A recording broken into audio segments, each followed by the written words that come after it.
All right. This is Matt And Jake here. coming to you for Sabbath Lounge, and we are at week 11, and we appreciate you stopping by, and we are going to take a look at this scripture here. Yeah, this is our Talking Torah series, right? That's right, Talking Torah. And so it is week 11, and how do you say this? Vayigash. Vayigash. Sounds like you need to cover that or apply pressure. Yeah. What does that mean, though, Matt? And he came near. Okay. Who came near what? Who came near what? Joseph and his father. That's the whole point. That's right. You got to read the portion to find out. That's right. Genesis 44:18, 47 through 27 is the part that we're going to deal with. Yes. Let's deal with it, Matt. All right. So we're going to have to move our face around a little bit. So here we go. We're going to jump right into it. And you see that Judah is willing to take the burden, willing to cover for the loss of a beloved son. And so... you see growth there. Yes, you see a changed man, possibly. And, if, lying your whole life would make you rethink change. some things, Mm-hmm. Yeah, and while you're thinking of that, we did a study on, is Judas saved? And you'll find some interesting parallels to this, because once Judas... realizes that they're going to take Yeshua and murder him, they're like, he didn't want anything to do with it at that point, and he goes back and he repents of the evil that he has done and throws the money back at them. Mm-hmm. So similarly here, where Judah is willing to take the burden, Judas is... No coincidence. What's the name of the field? Oh, the Potter's Field. Yes, it's kind of like Potiphar. Yeah, I mean, I saw that connection as a wee lad. Yeah. So, but definitely, wow, this blue background is really holding up our lighting. It is kind of. That's okay though. Holding this up. So, all right. So, what were you saying about the prequel? No, just saying that the. Go check out our study on Is Judas Saved? Yes. And you'll get some from a while back. Yep. And so we definitely have a tie-in to the prodigal son and the older brother. Yeah, defending the younger brother, right? Oh, I see what you're saying. Mm-hmm. Okay. So we talked about the prodigal son and how we see the older brother goes out and he returns, and the younger brother is not so happy with the treatment. Well, the younger brother went out and that's right, and it got his inheritance, while the older brother was the good boy and stayed. Yeah, and did what he was supposed to do. Was about his father's business, while the younger one went out and literally sowed his wild oats. Right. So you see, and squandered his inheritance. You see Judah then sticking up for Benjamin. Mm-hmm. Mm-hmm. Yeah, and so in the prodigal son story, you kind of see an older brother that's not happy about this, who doesn't get it. And Joseph it's kind of weird. The end was from the beginning, but Joseph reflects how it's going to be at the end. Mm-hmm. So, and, I don't know that when Yeshua tells that story that they necessarily understood everything what he was saying, or maybe they did. Maybe that's why they hated some of it, but definitely interesting that. And, this whole conversation stirs a great deal of emotion from Joseph. We talked about that last time. If you read this story, if you are uncaring and have a cold heart, I guess, you could look at this and be like, man, Joseph needs to pull up his pants and quit being a whiny baby. Wear his pants down? I don't know how that happened. I missed I missed that part of it. Yes, that's what they did back then in Egypt. They sagged their pants down real low. Oh. So, and that stirred emotions. Yes. No, not at all. But definitely you see this. And Joseph does cry a lot here, and but Why it is looking down on him, Matt? I'm not. I'm just saying I can see how there have been times in my life when I read that story and I'm like, "Why is he's crying again?" But that's not fair, and that's me being too harsh, and it's a very emotional moment. And if you put yourself in Joseph's shoes, yeah, I mean, you're torn up. I mean, this has been a deal his whole life. He's been estranged from his entire family, and he's longed for this reunion. You have to go, Joseph, kept his dream alive in this prison cell and even in the well, thinking about, Yeah, and I don't even know if he's expecting them to show up. Yeah, no, yeah, you have to go. Did he ever think he'd see him again? And especially his father. Guys. Yeah. So it is an amazing story, especially when you tie his dreams back to this moment, and these brothers are part of this drama, and at this point they don't even know. Yeah, they're just like, huh, this is weird, but I don't understand why. Why is he picking on us? Right. But anyway, it's a fascinating story. So, and then eventually Joseph does reveal himself to his brothers. Right, and he says, Elohim went before me to preserve life. Just like guiding his path. That's right. Just like Joseph went before his people to preserve life. And then 45:13, you see his glory revealed, which is symbolic of, future glory from the Father. Right, and then he gets the royal escort, equivalent to the bulletproof SUVs and support aircraft of today. Yes, so I think it's important to acknowledge the fact that Egypt is the superpower in the world at this point. I mean, they're bad mamma jammas. I mean, if you go up against the Egyptian army back in this day, things probably aren't so good for you. I mean, they've got the best, of everything, and so the Pharaoh says, "Go get your dad and take this escort of people and go get them." And so, yeah, it was like a whole workforce of people that came to pack up. It's like the move, it's better than the moving van, because not only is it a moving van, but you have, the royal escort, the limo with the flags waving, that's what he sends. So, yeah, I kind of picture this as a, it's like, the angels that surround the prophet when he says, it's Elijah or Elisha? Mm-hmm. Why would you put them so close together and call them basically the same thing? Yeah.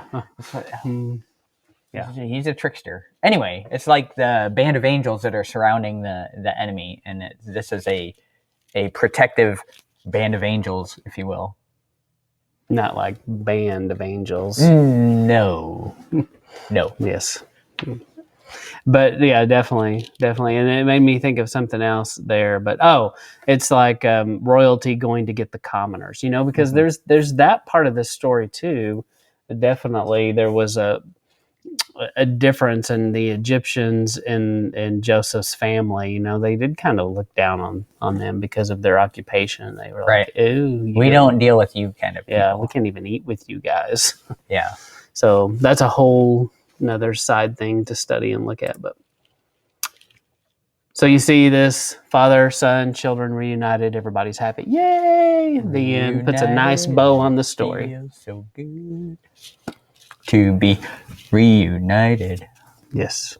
Yeah. Very good. And so we talked about bridal language. And so we're going to discuss, who's the bride, who's the groom. And then, yeah. Is this a groom going to get the bride situation? Like they go in with fanfare to pick up Joseph or Jacob and the rest of the family and parade them back to Egypt into Goshen, right? So it seems that Joseph is kind of representative of the groom in this case, and Jacob and the Israelites are the bride. Just like in the end times, the bride is, right, the city full of Israelites. It's this house of Israel returning to the groom situation. Well, and we're going to talk a little bit more in the next few slides about that. you see that Joseph had a plan in 46:34. He already knew that shepherding was offensive to the Egyptians, and so he gets the land of Goshen, which it says it's the choicest land in Egypt for shepherding. Yes. Mean, it was the choicest thing. And then you've got bridal meal in 47:12. Right, the meal. And so let's get together and have a meal. And anytime you see people like that, that's usually a sign of a covenant coming together.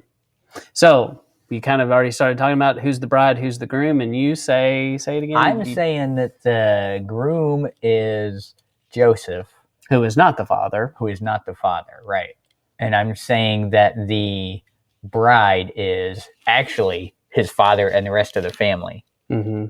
So it's kind of got this flip-flop situation going on. Yeah. Because when I first started looking at him, I was like, wait a minute, the father, is what is Jacob in Israel? But when you look at his name, you just did it there. Jacob is Israel, so Israel is the bride. Yeah, and we're looking at their status here. Joseph is above his father in status, according to the world, and according to the spiritual realm, because of the way that the way that the bridal language comes together here. And this is such a deep, complicated story, because there's also this analogy between the northern and southern kingdom. So what do you think about the northern and southern? How does Joseph represent one of these kingdoms, and the rest of them are one of the kingdoms? Well, it seems like Joseph went away. And then there's think about it. He was carried off into the hands of Gentiles, unbelievers, and got assimilated into the world. And so that's one of the reasons why Joseph is not recognized, is because more than likely he had on makeup and a headdress, and he looked like an Egyptian pharaoh. Yeah, we're not saying wear makeup. That's right. That's not what we're saying. But we don't often talk about that part of the story, but they didn't question that he was not Egyptian. I mean, they didn't question that, and we forget that places like Egypt, they would be a melting pot like America is today. People from all around the world came into Egypt, and so it wasn't just one type of blood group of people. Although yes, there are people who are Egyptians, right? But this was a mixed multitude, if you will, coming into Egypt, because it was a trade center. Because we know from historical records, and the Nile was a point where they could go around the world, and we history believes that they did travel around the world in boats, and people came to see them, and they were part of worldwide trade. Yeah, which would have been putting them in contact with all kinds of people. So anyway, so the bride and the groom, you get the separation of the kingdoms. I do believe Ephraim and Manasseh coming out of Joseph represent the northern kingdom, where you've got Judah coming from his father's house, representing the southern kingdom. So it does seem like there's this symbolism of the reunification of the two houses. Yeah, and it's cool how both of those things go on at the same time. Yeah. That Israel's portrayed by Israel and the rest of the family, whereas Joseph is this other entity from that. And then you have Joseph also representing Israel. Yes, it's complicated. So, and I challenge you, if you've never gone deep, I mean, this is a story you can really go deep in, and it's like the deeper you dive, the more you find out, and it just doesn't stop. So Joseph's plan enslaved Egypt. So how did his plan enslave Egypt? Just like, and I see this kind of happening today, but we're not allowed to talk about that. No. So there's a famine, of course. Everyone wants food, and so the people come to Joseph and say, "Hey, here's my monies. Give me some foods." And then they're like, "I'm out of monies, but I still need the foods." And he goes, "Okay, just give me some land." And they go, "Okay, here's some land. Give me some foods." And then they're like, "I'm out of land. I'll just you can have me. That's all I got left." Right? We'll take it. Yeah. And that's how you get enslaved. Right. So definitely parallels and relations to the world that we see today. And don't you think you can argue that there's a famine of the word in the land? Absolutely. So yeah, so people don't know. In know. a time where it's most abundant. Yeah, which is ironic. If you go to the right place. That's right. The word is abundant. It's at your fingertips. And, and then think about too, I'm sure if you Googled this, you could find a stat of how many how many Bibles does the average American have in their house? And it's probably a pretty big number. And so not only do we have a lot of Bibles here in the United States, but the internet is in most people's. Yeah. I mean, who doesn't have internet today? Even it's a library. Yeah. I would say even the poorest among us have access to the internet today for free if they want it. Mm-hmm. So anyway, so you've got that. And then, so some interesting side notes here. Joseph is the only patriarch so far to have only one wife. And you're talking Abraham, Isaac, and Jacob, and then Joseph. In that line. Right. And so Adam and Noah also, it's only spoken of one wife for them. And so what do you think I mean here? Get in my head for a minute. Okay. She is called out of Babylon to be his bride. She learns his ways and becomes like Joseph. What do you think? What am I saying? What are you saying, Matt? It's crazy. So to me, what you're saying here is the family, Israel, is called out of Babylon, being Canaan, where the famine is hitting everybody, in to be the bride of Joseph, right? And then they go into Egypt and learn the ways of that Joseph is promoting. No, I remember here. I just didn't remember. I was thinking something different. You wanted me to. And then I remember what this was. Okay. I'm talking about literally Joseph's bride. She was a priest. Her father was a priest in Egypt. That's what the text tells us. And she was in Babylon. Yeah. And she got called. So I mean, it's like layer upon layer upon layer. So here's another layer where just in the study of Joseph's wife, she is also a reflection of the bride being called out of Babylon, because she was a bride called out of Babylon. Right. And she had to drop her Egyptian ways and become like Joseph. And so, it doesn't tell you a whole lot about Joseph's wife, but you don't see things in there about her hiding idols and things like we saw in these other women in this story who did hide idols and sit on them and things like that. So, right. So you don't see any of that talk with Quit sitting her on those idols. Yes. Don't sit on your idol. Maybe that should be on the t-shirt. Don't sit on your idol. Don't sit idle. Yeah. Okay. Anyway, so just interesting talk about, but I think it is both and exactly what you were saying is definitely true, but literally his wife was a reflection of this as well. So, and wow, that didn't take long. And that's all that's in this section. I mean, that's the totality of that section of Scripture. So we do want to keep these short and sweet. And so once again, this is week 11. Vayigash. And he came near, Genesis 44:18 through 47:27. And so if you're new to all this, these Torah portions are a way for you to read up the Torah in a timely fashion and study it and know what it says. And we feel like it's important that you know what. So what are some of your thoughts here, Jake, about why is it so important to study this Torah? Why is it important to study the Torah? So you know what it's saying. It can't get more plain than that, I guess. It's so you know what it's saying. That's because it applies, because we're Israel. Yeah, and I keep saying I want to make us a little bigger here. Good. So no, we need that. The world needs that. We need our comeuppance. That's right. And so, but I think it's so important today to stress, because there's nothing but lies. It seems like in the world today, the media, they lie. And then, whatever political party you want to look at, guess what? I'm going to tell you, they're all lying. That's right. They're all spinning it some direction, and they're telling you some of the things, but they're not telling you the things that make them look bad.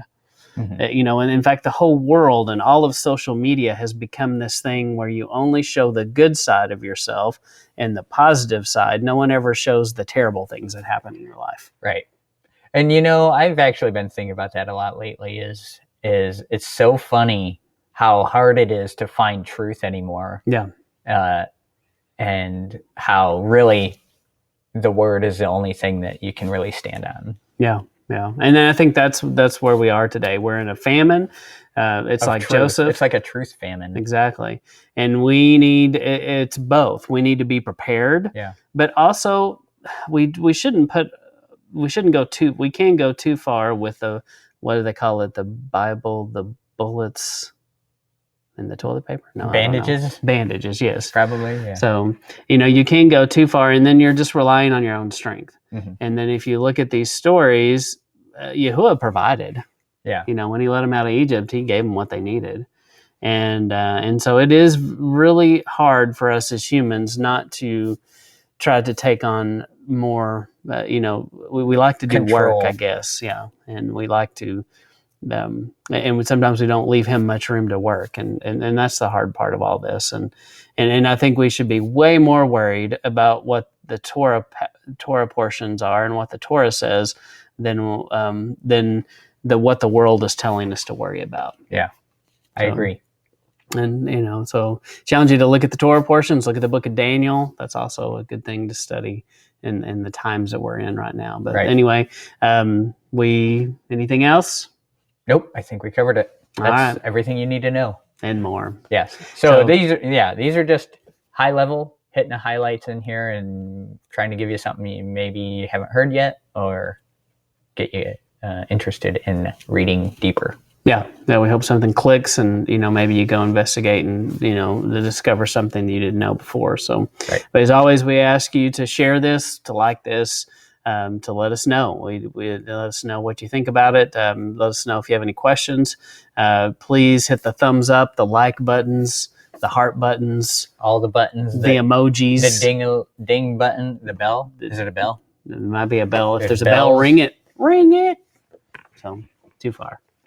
Too much. Yes, too much. We've overstepped. Yes. Okay. All right. Well, thank you for listening and tuning in to Sabbath Lounge. All right.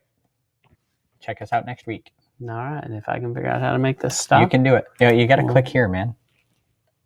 There. Now we're gone. Now, there it is.